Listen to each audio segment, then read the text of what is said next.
The Wellness Show, episode 196. Welcome to The Wellness Show, a podcast on health and wealth. I'm your host, Tyhson Banighen, the founder of the Extraordinary Healing Arts Academy. Join me as we get the latest insight, tips, and strategies from wellness providers, coaches, and successful, heart-centered entrepreneurs, and much, much more.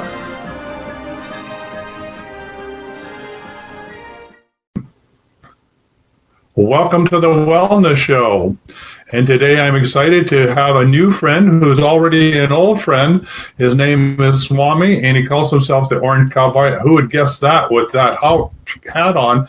Who would not know that he's the Orange Cowboy? He's going to be here to talk about angels, instant heart healings, and joy. So he's the joy factor. He likes to bring joy to everybody's life. He certainly puts a smile on my face. We've had a chance to connect a number of times prior to the show, and he's got lots to share with us today. So, Swami, welcome to the show. Joy, joy, joy, Tyson. Joy to everybody. Thanks for having me. I'm really overjoyed and honored to be here. Yes. So how did you end up being Swami, the Orange Cowboy? Yeah, well, the Orange Cowboy people, a couple of years ago, I was studying at a camp called Lilydale, which is a mediumship camp. You learn how to develop your mediumship gifts. And somebody came up to me and said, wherever I go around the campus, people are saying, did you see that Orange Cowboy guy? And I said, well, if that's what people, that's marketing right there. They tell you who you are. And so I said, if it brings them that much joy, I might as well do it and call myself the Orange Cowboy. And people love it. In the airports. So were you running around with an orange hat at that time? Was that your outfit when the... Yes, it was organically developed, but that's how I was walking around at the time. When I moved up, I'm a monk in a tradition of India. And even though my guru never said to me, you have to wear orange, because orange is the color the monks wear in India, I started to see orange in my head, and it was so joyful that as I started to see orange clothing, I'd pick it up. And before long, I was outfitted head to toe. I used to have a baseball cap, but when I moved upstate, New York, it's so bright, I needed something with a bigger brim. And when I went to look for like a sombrero or something, I saw Orange Cowboy hats. I said, hey, so you attract what you love. Yes, and as you said to me, it's the great merging of the East and the West, right? Yes, I honor the orange for the monks in the East, and I wear the Western clothes. I mean, literally the Western clothes, but not to honor the Western clothes like Levi's and things that people in the West here can recognize and feel comfortable with. Well, we can't see it, but do you have cowboy boots on too? Not on right now. I do have a pair, but I actually have these orange finger shoes. I don't know if you ever seen them. They're like socks. Yeah, they're like bare feet, and they're actually in orange. And I really love those. Wow. That will be a real sight to see. So it's great to have you on the show. And between angles and angels and doing the marketing, and we really got to be a bit humorous, and we had to bring up the joy factor just in the marketing to get past all this Mercury retrograde, and it was playing tricks on us right, left, and center. Just gave us reasons to get back on the air and let people know we're figuring this out as we go along. Yes, we are.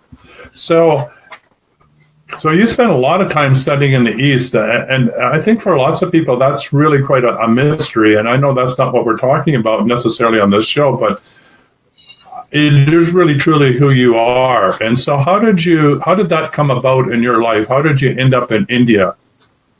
Sure. It all started for me, funnily enough, far from India. It was in my bed around 10 years old, sleeping at night, and I started to get these dreams, and the dreams were always telling me that I'd be separated, or showing me I'd be separated from my parents. So Tyson, they weren't obviously enjoyable dreams. And as I got older over the next decades, the dreams changed, but it was always, I'd come home, my parents moved, they didn't tell me, things like that. And then one day, I was probably about 17 or 16, and I was 17, and we're in the car in real life. My parents were in the front, I was in the back, and everything went blank, swirled and went black. And the next thing you know, I was crying, saying, "I don't want you to die." And when I could see again, they were like looking at me. I said, "What are you talking about?" And within the year, they were in a car accident and they passed. They did die then. And so obviously there was the grief. But once I had worked through a little bit of that, my next question was, how did I know that? That's not possible. Who could be telling me that? And so I used that opportunity. That was in 1972, where we really didn't have anything like what we have now. I mean, we have your channels like your TV show, yoga centers on every corner. Back then, all we knew is the Beatles went to India to do something called meditation, full stop. And so there was a lecture on my college campus about meditation. And so I, like a sponge, went there and drank it all in and changed majors. I was in radio, TV, and film, and I switched to a meditation major. I went to another college and finished up with meditation, became a meditation and yoga teacher, and spent the next 5 years just either teaching meditation or on meditation courses, learning to levitate and just inner peace, trying to figure out what all this was that happened in my life and who was talking to me. And so that's how I got started. And there's more to it, but that's the basics. And I thought, well, if this can help me, I want to help everybody, because there are people who have issues. And if I can be helped by the loss of my parents, certainly I could help other people find inner peace as well. But yeah, absolutely. I mean, with a background like that, it's really, when somebody comes with you with depression, you can certainly say, well, if we're going to compare life stories, I have one that can top yours. I mean, I know that's not how you approach it, right, but it gives you the confidence to deal with anybody's agony because you can feel it. You've been there, so you can have that empathy for all of humanity. Well, that's it. It allowed me to have greater empathy for people. And also it allowed me that when I said something, if somebody says, "Oh, but that's, who are you to say that?" Then I could say, "It happened to me." So I'm not just a talking. Right. Head. Yeah. And that people respect you when you've gone through something too. And then the joy factor. Isn't it wonderful? Yeah, sorry, go ahead. Sorry, I interrupted.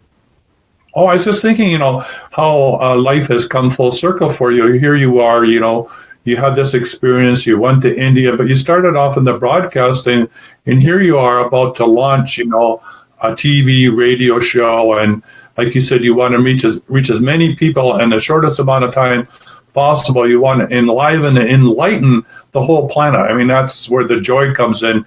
You just want to spread your joy everywhere. So I just love the way the universe is guiding you, where it brings you absolutely full circle back to the beginning of what you were interested in. Yeah, I mean, go back to 1972 and talk about the patience that it took, if you will, to figure out why you're on this planet to serve the most people. So from 72 to 2018, you do the math. Yeah.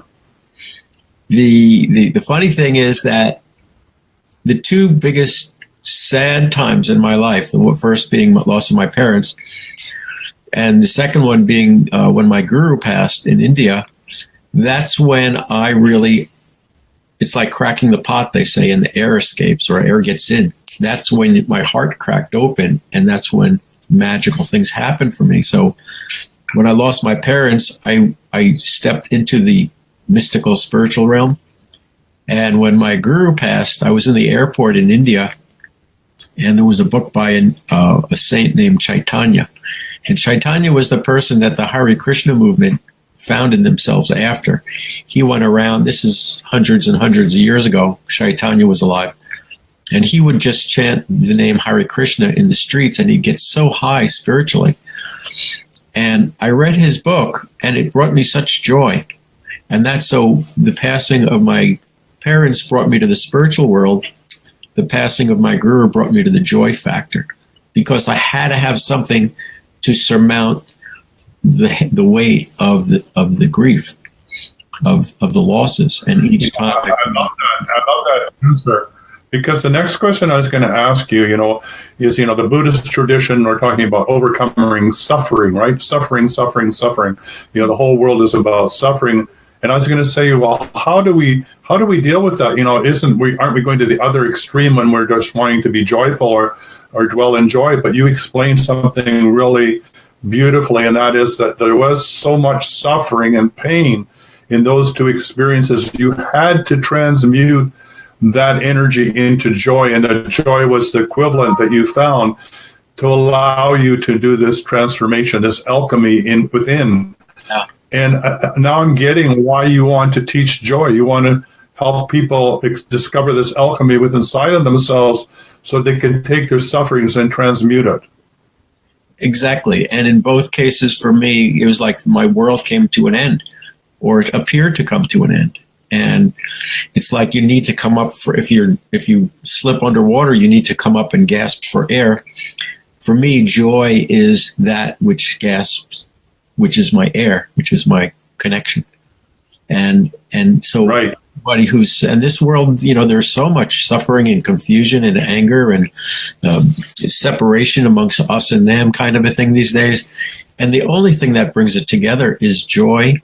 I mean, love is in there too, but joy, love, there's so many connotations and definitions and dimensions of love, but joy is joy. Everybody gets it. I mean, there's different levels of joy too, but everybody wants to be happy. Even in the Depression, what helped the Americans out during the Depression was watching comedy movies like the Marx Brothers.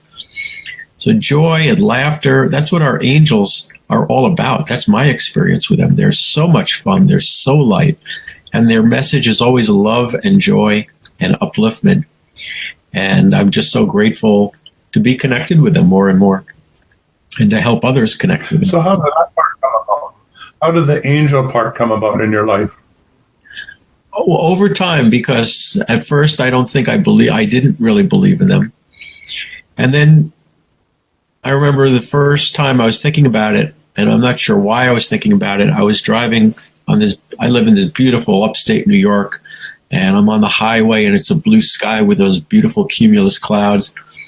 And I just sort of felt like, wow, those could almost be angels. It just was so uplifting. It was such one of those beautiful days where nothing bothers you. And then I just played a game for some reason. Imagined they were angels, and I imagined I was talking with them, and I imagined they were talking back, and it was feeling pretty good. And why not? Why not do that and call that my reality? Because everything is in our thoughts. People feel better from taking pharmaceutical drugs, and they found in research that 80% is psychological. So what we believe becomes our reality. I'm not putting down pharmaceutical drugs. I'm just making a point that there's hard proof that shows what we believe becomes our reality. So why not make pretend and have a joyful life and makes other people joyful? I mean, I'm not saying ignore the things in our life that need addressing. We absolutely have to do things. I eat healthy foods. I get exercise, not as much as I would like. It's not just all here. We have to take action too. But playing pretend, it's one of the best games I know to transform people just like that. Yeah.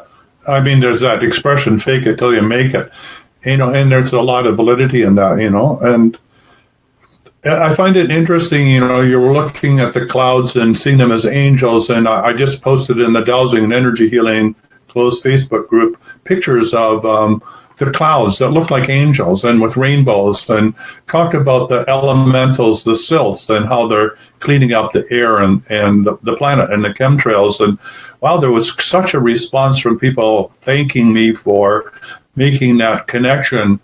And I think it's really important. I mean, here you are talking to the sylph kingdom, the air kingdom, the elementals, and they're saying, well, if you want us to be angels, we'll be angels for you, or we'll be the intercessors between you and angels. So for those that are listening to shows, don't forget that there's sort of three worlds that we can relate to. There's the elemental world, and then there's a human world, and then there's the angelic, or, the beings of light realm. And it takes all three of us to be spiritual planetary stewards, as we all three kingdoms need to work together.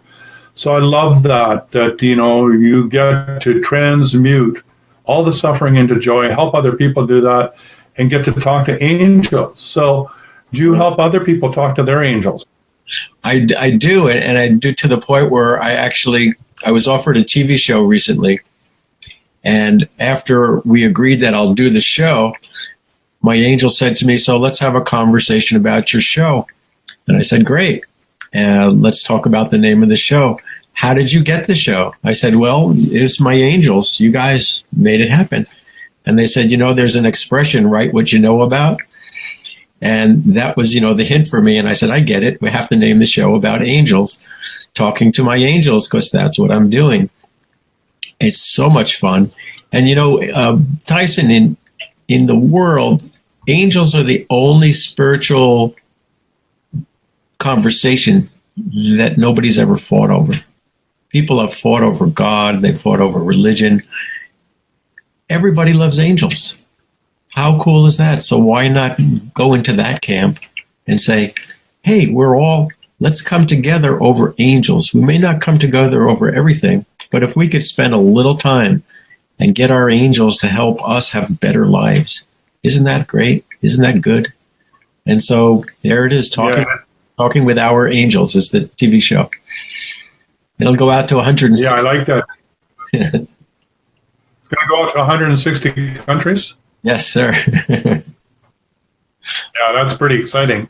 Yeah, I like that because, all of the major religions and traditions, I don't know about, Hindu. Well, there's Garuda. Yeah, that's like an angel being or a winged being.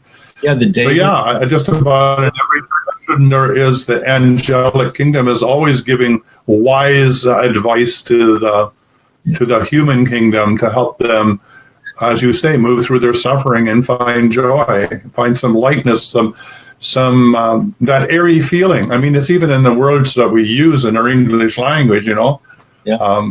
I want to lighten up, or I want to feel airy, or light, those are all angelic type or airy symbols, right? I letting go. You said something so matter-of-factly that it bears bringing right to the front and center. 2 words, wisdom and lightness. Because when we think of wisdom in this world, we think of heaviness, we think of parental, authoritarian. But wisdom and lightness comes, the lightness of, or the wisdom that is light and joyful comes from the angels. And I think that's such a wonderful insight because it blows away some myths about why we would want to listen or get wise. Because we think of our parents telling us things like, eat your vegetables. Right. Yeah. This is not a set of rules that you need to abide by in order to have wisdom. This is really letting go of all the rules and dwelling in your heart. Yes. And which is really what you're talking about, is dwelling in your heart and letting go. So, which brings me to the question maybe people out there are asking is, okay, I'd like to talk to my angels. So what are some ways in which people can talk to their angels? Well, if you like, we could play the angel game that I play on my TV show. Sure, let's do it. Okay. And this involves also called instant meditation, something that they showed me. So you start by putting your hand on your heart, either hand, whichever you prefer, and think about the thing you love the most, and think about the thing you really want to work past. So if there's a health issue, an emotional issue, if there's a family issue, career issue, money issue, whatever, think about that. Feel like, give it a number even. Like if it's unbearable, it's a 10. If it's bothersome, it's an 8. If you can work with it, it's 2 or a 1. So give it a number. And now think about the person you love the most, or God, or your dog, or whatever brings you the most joy. And inhale and right into your heart and feel that person or dog or whatever. Bring the joy and feel your heart expand. And as you exhale, just release all that's not you. Now, how do you feel? You feel some lightness, some ease? Tyson's gone. Absolutely. And when He's gone, yeah. When you think about that issue, it's gone. It's like a 0, or if it was an 8, it's a 4. You can do it 1 or 2 times till it goes down to 0 or 1. So now the second part, now we've done that instant meditation, which we need because the world, if we have Instagram, we need instant meditation, So now ask your angel, here's the game. You're going to say to your angel, for the highest good, because we don't know what's the highest good is, or for God, the highest of interest in God's plan. What's the one thing I can do now to improve an issue in my life that I'm addressing? And then we're going to just take 5-10 seconds of silence, and you'll listen for, you may hear an answer, you may see an answer, you may sense an answer. And even if it's oh, I'm thinking about the traffic jam, that's the answer. Don't dismiss it. So whatever comes, even if it's, I don't think this is working, call that the answer. Okay, so ready to play the game? Absolutely. All right, so for the highest good, for the highest benefits of God in this earth, angels, please lovingly show me the best thing I can do in my life now to improve my current situation.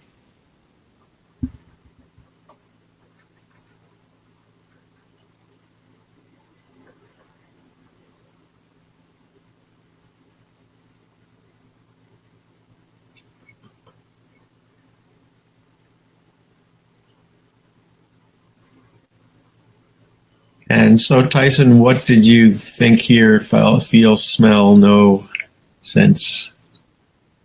It was lighten up, go for a walk, get out in nature. And how does that feel, just thinking about that? It makes me really happy because it is a sunny day. And I know after this, it'll still be sunny and I'll get to have lunch on the porch in the sun. And it's been raining here. It's had about a long, cold winter. Yeah. So when I think of that, I have to say it brings me an awful lot of joy. Terrific. And folks who are watching, I think they can chat right now. Can't they tell us if it's worked for them? Yeah, we've got Kelly Jean McGain said, happy magical Monday. So thank you, Kelly Jean. And Christy Warnick said, hi. And Shakes Pepper McGee said, epistemic curiosity. I like that one. Mm. And Thomas Dillon Goff said, hi. And Shakes Piper McGee said, get the boots. I like that. Get the boots. I got the boots. He's got the boots. He's got the boots. So anybody out there listening to the show, if you would like to give us some feedback about how that was for you, and while waiting for that, I just like to say that breathing technique that you use, mine is a little bit different, but I learned it as an instant miracle. So there you are. It's an instant miracle technique, is to dwell with the emotion that you feel and to put it on that scale of 1 to 0 to 10 and just stay out of your head and don't try and change it. Don't try and fix it. Don't try and make it better. Just sit with it and it dissipates. And so that's called instant miracles. So again, it's this instantaneous that you're going for. You know, you took the long path to enlightenment. And some of us from the 70s that had nowhere to go. We were looking for the way. And now you want to teach people the short path. I mean, in less than 5 seconds, you're helping people dwell in that inner cave of enlightenment and remember who they are. So that excites me, right? Why take the long path if you can discover the short path? Well, the long path was there when it was dark out, when the dark ages were still there. But the world is ready for and needs, the world's sped up. When I was a child, when you were a child, we had instant oatmeal. Now this era has Instagram. It's time to invent Insta meditation, Insta joy. Absolutely. So Kelly Jean says, let's put it up there. Yes, Tyson, my vision to get outside today and to feel good in the sunshine. So there's one feedback. So that obviously resonated with somebody to go and have some fun. Well, that's right. Good. Yes, terrific. Thanks for the feedback, Kelly. Yeah, really. It helps us realize that we're not just talking to each other and ourselves. The other thing that's interesting is when you put your hand on your heart, there's actually research that shows just putting your hand on your heart calms your whole fight or flight response system. And Yeah, absolutely. You could do that in the boardroom. If you're in a meeting, if you're a teacher in front of students, it looks quite natural. 3 seconds and just move on.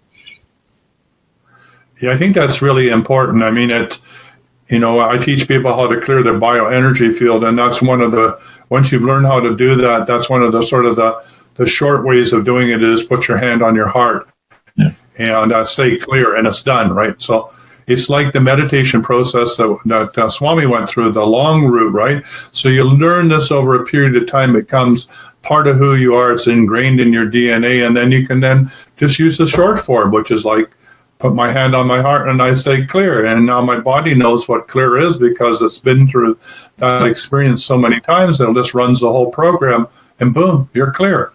So yeah, we want you to experience getting from where you are to where you want to be in the shortest amount of time. And we want you to understand the royal road to enlightenment. This is, enlightenment. This is joy. This is not, oh my God, this is difficult. Yeah. Bubbles of joy. The other thing that I do feel is important is that in terms of taking action, as you were alluded to, exercise is a part of that. Eating healthy foods also, because if our body is our temple, as the expression goes, even as we feel joy in this moment of prayer, of meditation, we may be hurting our body by putting chemicals and hormones and antibiotics and things like that. So if you eat fresh foods, whole foods, fruits and vegetables, whole grains, or if that's too much, if you just switch from white sugar to whole cane sugar, like honey or maple syrup, and just ease out of white sugar for a week, you will feel amazing. Just start small and you will feel so much better. So yeah, I can really attest to that. A good water, is another one. Good alkaline, fresh spring water, or as close as you can get to it. If you're having trouble with that, get hold of me. I've done a lot of research on how to do that inexpensively. Good, clean, organic food if you can possibly afford it. If you can't afford it, come in. I'll teach you how to bless your food. I'm sure Swami can teach you the same thing. Bless your food to energize it. So when you ingest it, it has all the purities that it has, a full light source to give you and bring you back to the light. So those and exercise are all really, really important to help vitalize you, enlighten your being. So Kelly Jean McGreen said, thank you very much for that guided meditation.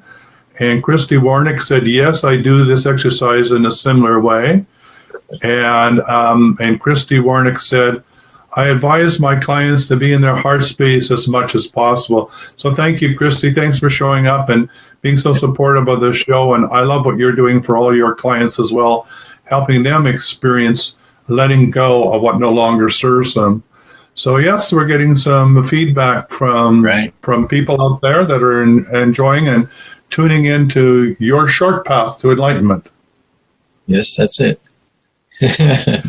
Working with the angels, they the other thing that's really important when we think about leverage and fulcrums. If you've got 100 pounds, 500 pounds, it's hard to lift it directly, but if we put it on a board with a lever under it, we can just press on that board and make it come up easily.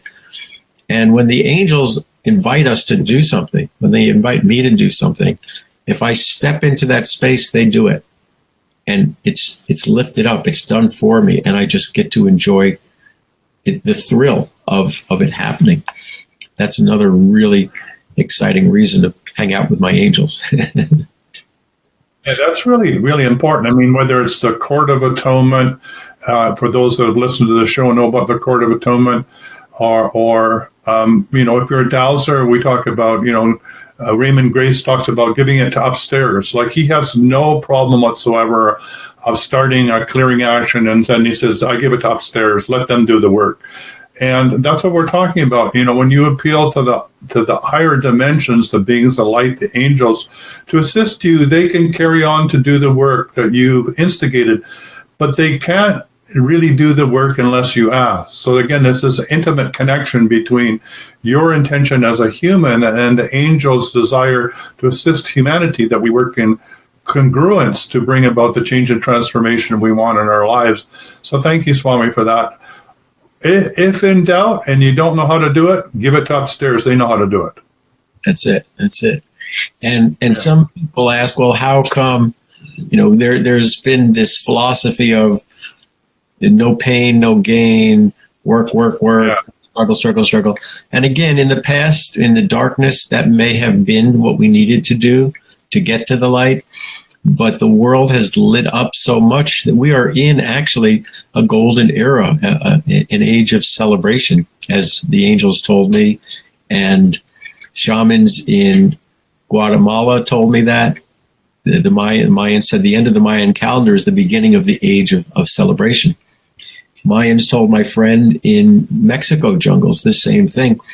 So around the world, people recognize that from 2012 was actually the very dawn of this new era of joy.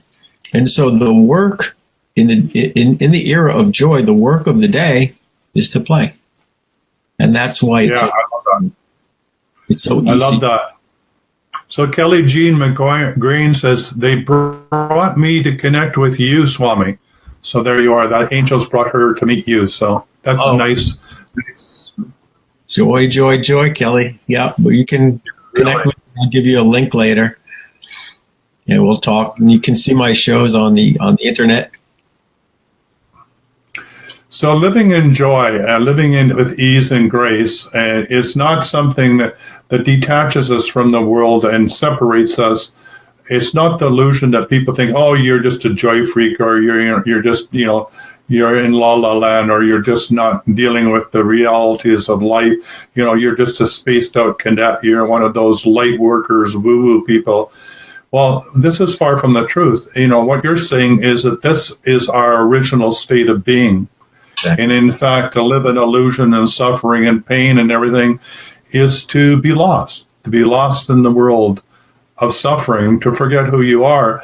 So Swami is just helping you remember who you are. And that's one of joy. That's one of connection to source, that you never could get it wrong, that when you incarnated, you were doing everything right. There was nothing wrong from the very moment you woke up and spoke. And I know that your whole life you've been told that you're bad, rotten, and wrong, or you got it wrong. Well, guess what? You're right all the way along. Thank you for that. That's so wonderful to have that acknowledgement out there in the airwaves. There's a saying, there's a long time religious belief of original sin. And I rejected that respectfully and say, what about original grace? I think we're born with original grace. I know we're born with original grace. Absolutely. We still work on ourselves. We still have to get out of our own way because we're coming out of an old age. We have to let go of those limiting beliefs and habits. But joy is divinity, is eternity. But isn't it exciting when we think that, as we turn this circle and we're returning to the light, that the path will get easier and easier and easier.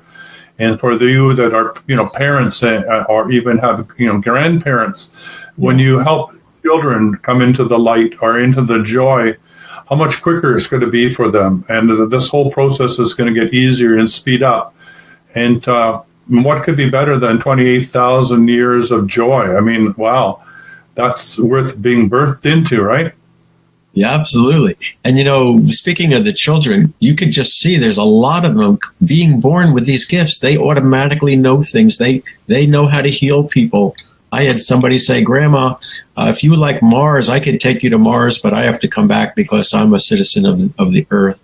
I mean, the kids are remembering they're being born with their gifts. And yes, we have a whole group that we work with. It's called the Rainbow Children's Network, or these are the kids that you're talking about, which come through full blown. They remember their past lives. They know why they're here. They know that they're part of the planetary cleanup crew. They come with their gifts.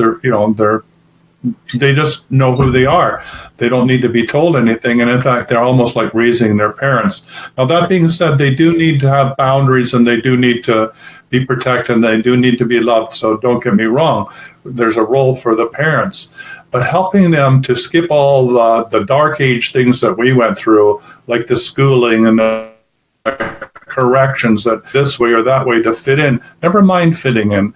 We don't want anybody to fit it anymore. We want you to know who you are, because your uniqueness, that gift of who you are, it's time for you to, show up and be authentic and give your gifts to the world. So that's not fitting in. So if anybody's listening to this show and you still feel you need to fit in, drop it. That's the old school. The new way is show up and be you. And it may be scary, right, Swami? It may be really scary to start off that way. Yeah. I know it was for me. It was. And even to this day, as I keep growing and following advice, each time they give me a quantum leap or graduate me to the next level, there's some fear there too. It's just, but I pick it up. I say, okay, I know that's fear, but they've never let me down before.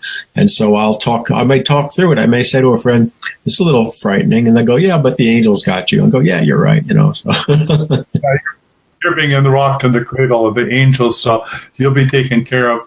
You have a friend that I just love his way of looking at it. He's come to the realization that when fear comes up, that it's his biggest gift.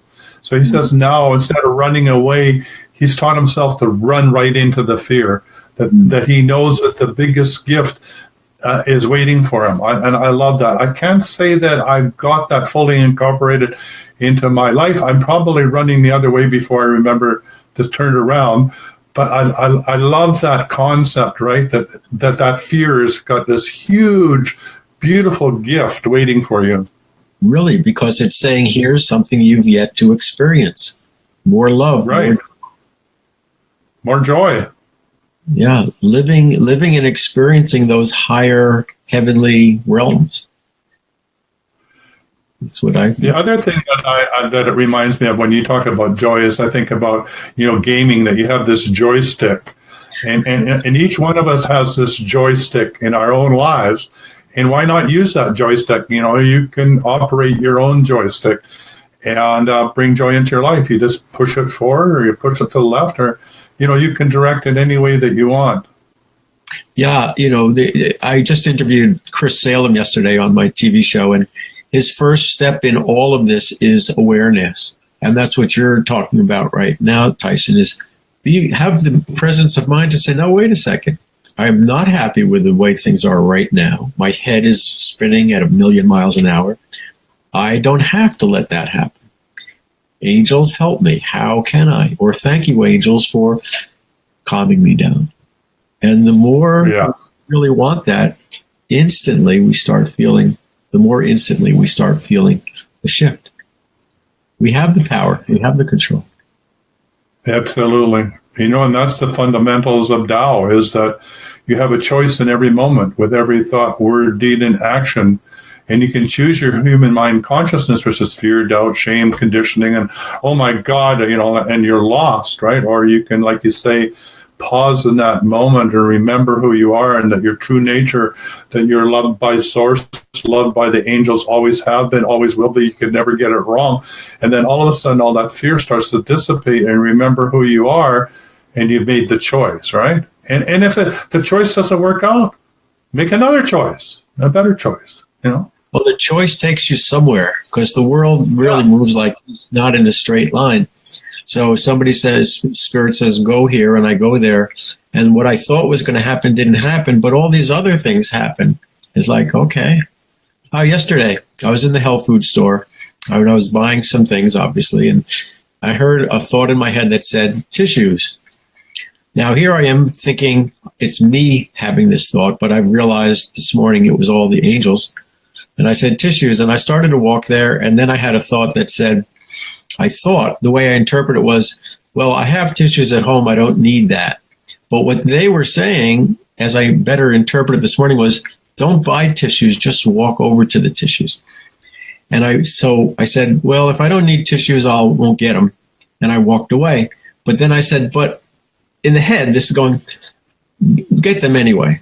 But really they were saying, please just show up at the tissue corner. And as soon as I got there, this woman walked out the door right into me and said, oh, I thought you moved. She says, and I said, well, I was going to move, but a few years ago, but now I'm thinking of moving. Angels are showing me to move to Palm Springs, California. She says, oh, I grew up in Palm Springs, but you can't live there. It's too expensive. Look at this place and this place. And I'll be darned, I came home, I found affordable living in those other areas. I could move there tomorrow if I find the right house now. It's like, Wow. and then because it happened just like that, then the fear came in. Oh my God, am I going too fast?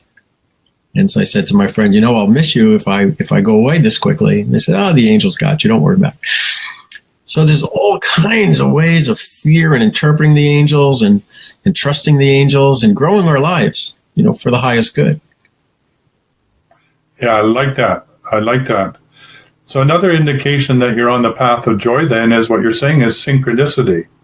Absolutely. It starts to show up. You're in the right place at the right time to meet the right person, but you got to listen to that whisper in your ear to get over to that Kleenex aisle, right? Not to blow your nose or not to take it home, but right. Just to be in the right place at the right time. I love that.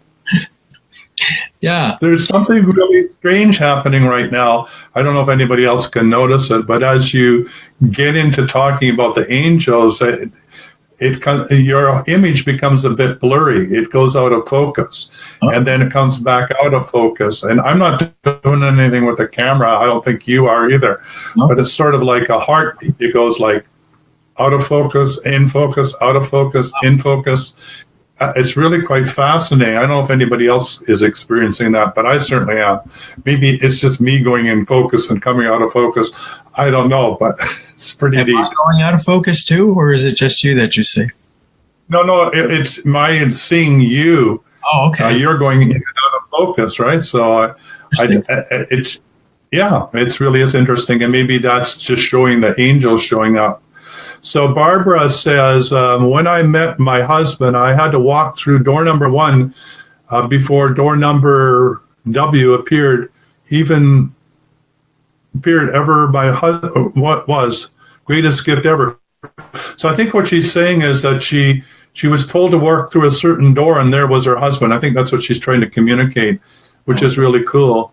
She went through door number 1 and he wasn't there, but she had to go through there to get to him at another door. Door number 2. That's what it is. I'll just show it up there. Yeah, you interpreted it right. I got it mixed up. Yeah. I think so. Yeah. So thank you for that feedback. Yeah. And then Kelly Jean said, "I love that synchronicity or synchroid." Right. So, yeah. Thank you for that comment. And Christy said, I was always different, and now I embrace that. It's wonderful being different. And yes, absolutely. You are different, Christy. From the moment I met you, you were different, and that's what attracted me to you. And yes, God bless you for being different and having the courage to encourage others to be different. Yeah, I love that. Thank you, Christy. That's wonderful. Such an important point, Christy. Thank you for bringing that up. The more we listen to our angels, part of what we're afraid of is they're asking us to be ourselves, to be something unique.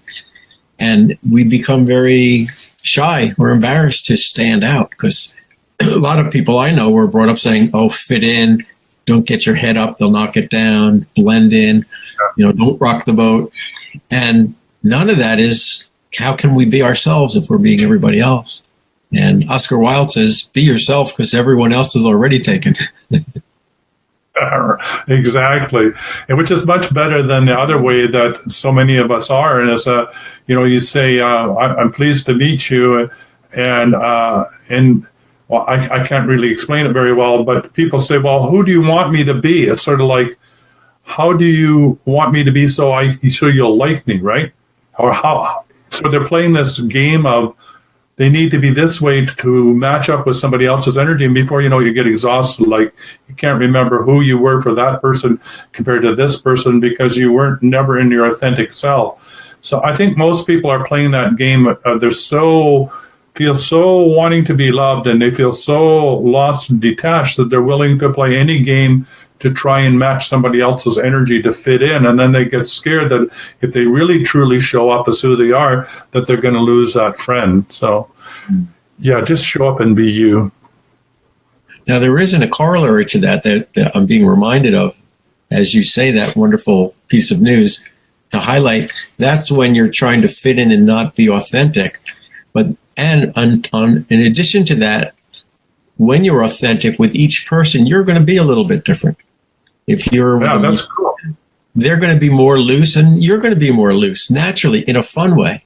And when you're with a mathematician, they're going to be more analytical, and you'll be enjoying more of an analytical way to be. But you're not going to pretend to be something you're not. But we just morph, and we morph into different aspects of who we are. Absolutely. And Jane Irvin says, you might appreciate the song Spheres of the Angels, flow mix by Shajan, as it seems to complement your wonderful message. So we'll look that up. Thank you, Jane, for your contribution. Nothing like music to put us into a joyful state. Music and arts in general say so much more than words do. Spheres of the Angels. Yeah. Got it. Yeah, a lot of comments. You got lots of people participating. Christy was saying again, old patterns no longer serve us, and it's time to create new patterns and programs. Absolutely. That's it. That's it. You know, the world, we get to write the new history. We get to create the pillars of light that are going to hold up this new age of enlightenment, age of celebration. And we won't really find so much of it in the ancient books. Some of it will be there, but a lot of it will be steeped in the dogma of the time. So it's up. That's why I love talking to the angels, because they give us what we need to know right now, stripped away of any possible cultural, historical, family dogma. You know, that's really, really true. I mean, we are creating the next 26,000 year cycle, and we get to be the progenitors of that. And what a magical time to be on this planet. And if we can make the foundation, like you say, in the, you know, the 8 pillars or the whatever pillars there are to hold this up of joy, then, you know, what a legacy we're leaving for future generations. It's a wonderful thought. I mean, what a profound time to be alive on this planet. Right. You know, talk about being authentic. My whole life, I was this way, waiting for the instant messages for today. And so school wasn't good for me. Do this. This is the way things are done. So I felt like a total misfit. Now, 60 some odd years later, finally, the world is saying, this is what we need. And I say, well, I can do that. I've been that my whole life. I haven't been able to show that to people, but at least now I can do it, and people are happy with that. And so there's another lesson in patience and gratitude. Yeah, and I think that's what Swami and I are trying to say. You know, I'm in my 70s, and it took me, you know, many, many years. It's only really into my late 60s that I felt so comfortable about just showing up and being me. I mean, who's going to fire me? Who's going to put me down? I don't care. But it took me all this time to feel comfortable about just being me. And so if we can shorten that circuit for anybody out there, you know, if you can do that in your 20s or your 30s or your 40s, just show up and be authentically you. Wow, this world is just going to shift so fast, right? Because when we all show up and just be who we are, all the pieces of the puzzle, each puzzle that each person brings will just fit together with magic. And I can hardly wait. So please be brave enough to just show up. Don't take the long road like Swami and I did. That's old school. Right. Do it quick. Do instant enlightenment. We'll have to create a product. Yeah. You know, I used to tell a joke, you know, I'm going to go stand on a corner and teach 5 easy steps to enlightenment because, you know, in the 60s, there was all this stuff that, you know, do this or do that. And I used to say that as a joke, but, you know, you're really saying, you know, you're going to stand on the corner and teach 1 easy step to enlightenment. So no longer is it a joke. Yeah. Yeah. When we were kids, it was there were cartoons and there were people on the street with placards that said the world is going to end tomorrow. And I'm thinking we should get placards and say the world is going to begin tomorrow. Absolutely. Absolutely. All right. Well, we've been having a lot of fun during this show, and we hope that you've been enjoying this as well. And certainly seems to be from the comments that we've been receiving.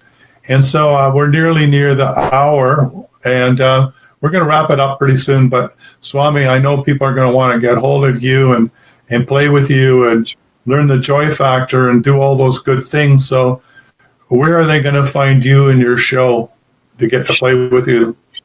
Terrific. Yes. So you can, if you go to my Facebook page, which is facebook.com/monkmedium, MONKMEDIUM. It should be there, or it'll definitely be on my page with my name, Swami Sadashiva Tirtha. I'm sorry. The easier way to do it is go to orangecowboy.com. And if you go there, I actually have a free gift for you, a Tibetan bowl sound bath meditation MP3. You just sign up and download it, and I created it for you. It just washes over you and makes you feel really good. And then I'll have links there to the what I'm doing now is, as I'm recording the shows with my guests, I'm doing them on Facebook Live as a raw, unedited version, so everybody can see it now.